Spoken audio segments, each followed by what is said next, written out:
Most finance professionals can build charts, but very few can build charts that actually influence decisions. Because most Excel charts are static. They show what happened in the past, but they don't help you explore what is happening now or what could happen next. And building better charts in Excel, that usually means more time, more formatting, and more frustration. Waterfall charts are complicated. Gauge charts are impossible to build in Excel directly, and interactive charts take usually hours to build properly. But what if you could just describe what you want and let Claude and Excel build it for you? In this episode, I am going to show you how to use Claude Inside Excel to build three powerful chart types that are frequently used in FP&A.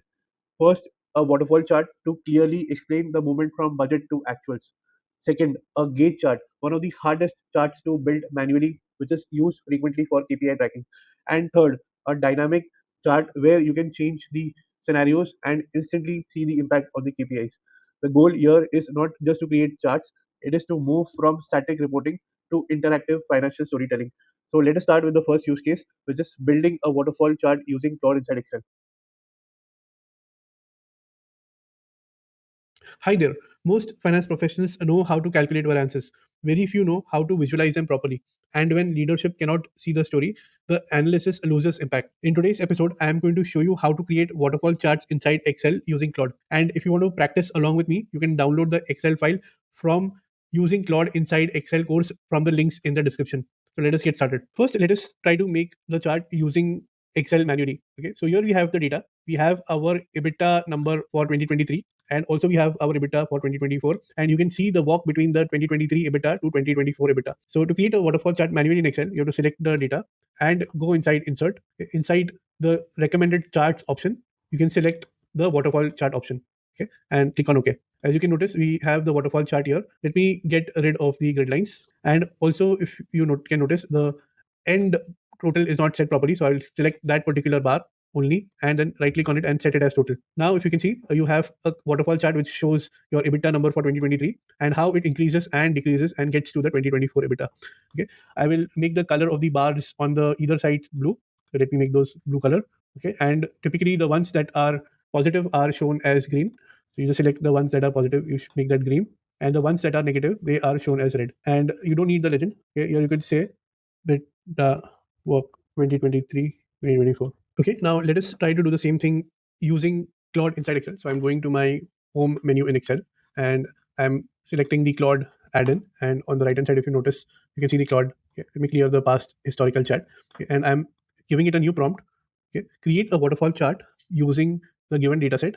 I am adding another instruction that ensures that the endpoint is set as total. So what I've noticed is when I create waterfall charts using AI prompts, it creates a chart properly, but it doesn't set the endpoint as a base or a total, which is the final step in the waterfall chart creation manually. Okay, so let's see if it is able to do that. I have not been able to do that in the past.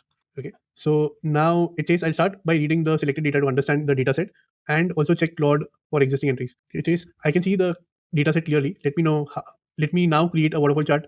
So if you can notice, the waterfall chart has been populated. Okay, it says the waterfall chart is ready, and you can see the EBIT bridge. Okay, however, if you can notice, the end point is not set as total, which is what I had anticipated. So let me just right click on it and set this as total. And now the waterfall chart is what you would usually have created using Excel manually. Today you saw how Claude built a clean revenue bridge with just a single prompt, and it was able to create the chart almost perfectly. But the total still had to be set manually. That final set as total step still required human intervention. Maybe that's the last frontier. If any one of you managed to crack that final automation step, let me know. On a quick side note, if you are serious about growing your career in FP&A, then do check out our Certified Global FP&A Professional Program. CGFPA is a 6-month accredited certification in FP&A designed to help you become real business partners. If that sounds something you would be interested in, links are in the description. Also, there are a bunch of free resources that you can download on FP&A, including books and free courses. You will find all the links in the description. Creating gauge charts in Excel is extremely painful. There is no built-in option. You have to create a hack around it. You start with creating a donut chart, then overlay a pie chart over it, use some helper columns, make a lot of angle adjustments, and then after 20 to 30 minutes, you might get it right. In this use case, I am going to show you how you can create a fully functional gauge chart using Claude inside Excel using just one prompt. But before we jump into Claude, let us first understand what we have. This dataset includes performance categories. like poor, fair, good, great, and excellent, each representing a segment of the gauge.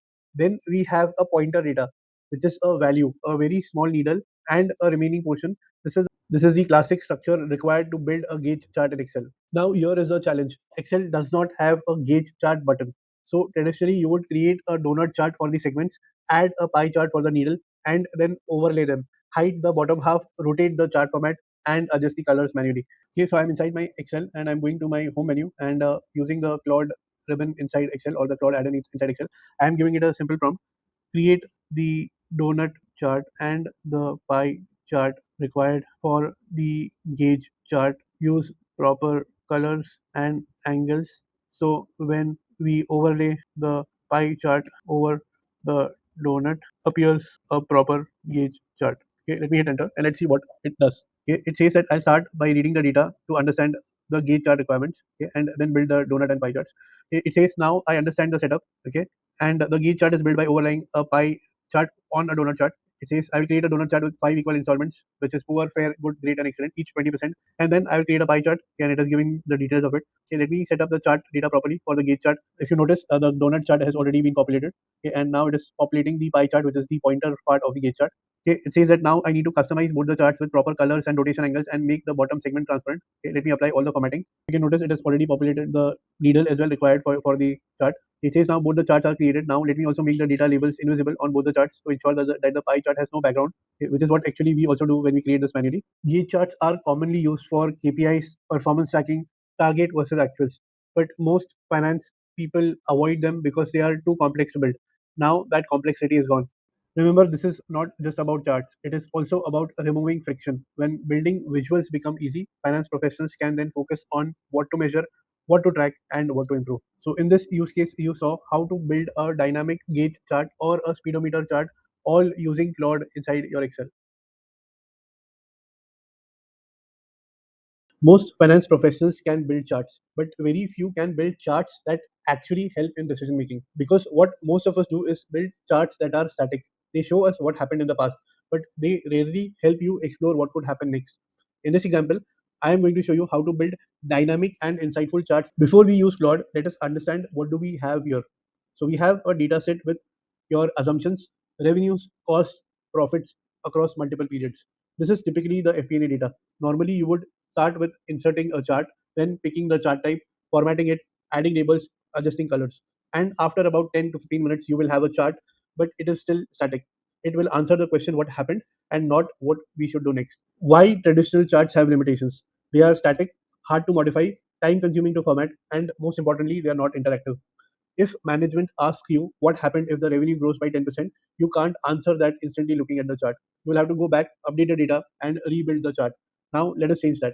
Okay, so I'm going inside my Excel and then I'm going to my home menu in the Excel level, and straight away I'm going to my Claude Excel add-in. Okay, here I will give it a quick prompt saying that based on this data set, could you create a dynamic chart that updates automatically based on the specified scenario. Let's see what happens. Okay, it says that let me start by understanding the data in your spreadsheet. Okay, so it's trying to read and understand the data structure. Now let me get the exact formulas and formatting to understand how the data is structured. Okay, it says that I can see the assumptions table, row 2 to row 11. I can see the P&L table, which is row 14 to row 27. Actual for 2024, budget for 2024, which is the base version. But the best and the worst budget columns appear to be empty. So first, it is updating the best and the worst case assumptions. So if you can notice, the base case, the profit is 22 million. The best case it is 2.3 million, and the worst case it is 1.5 million. So this looks to be okay. Okay. Now it says let me create the dynamic scenario selector and dynamic chart data selection. Okay. Let me add a data validation dropdown for the scenario selector and build dynamic chart data. Okay. So it's now building the dynamic chart and also the data required for that to be able to come to life. Okay. So on the right hand side, it has started populating some helper data sets so that which it can use to create the chart. Okay. So let me just quickly open this what it is. Okay. So these are the key drivers for the actual and the budget base case scenario. Okay. So you can see the revenue here as per the 2024 actual and the 2024 budget, which is the base case scenario. And when I go here and I change the drop down from base to best, I can see the charts changing dynamically. Okay, so that is what I meant by Claude being able to create dynamic charts versus static. Remember that finance is not just about charts; it is about decisions. Charts are just tools, but if your chart is static, your thinking also becomes static. With Claude, your charts become faster to build, easier to modify, more dynamic, and hence more insightful. In this example, you saw how to create a chart using Claude inside Excel, structure it properly, and start making it interactive. What earlier used to take minutes or hours now just takes one prompt. All right. So today you saw something very important. Claude didn't just help us build charts, it changed how we use charts in finance. We started with a waterfall chart, turning numbers into a clear story. Then a gauge chart, simplifying performance into a single visual. And finally, we created a dynamic chart where you could interact with the data and explore scenarios in real time. Now that is a real shift because charts were never the problem. The problem was the effort that it took to build them and the limitations once they were built. Now that effort is almost gone with the help of Claude Inside Excel, which means the value now shifts to what you are trying to understand, what story are you trying to tell, and most importantly, what decisions are you trying to support. Most finance teams are still building charts, exporting them to PowerPoint, and then presenting them as static visuals. Meanwhile, tools like Claude are helping you build charts instantly, which are dynamically updated and think visually with your data. This doesn't replace your Excel. In fact, it upgrades how you use it. If you want to practice these use cases, check the links in the description below.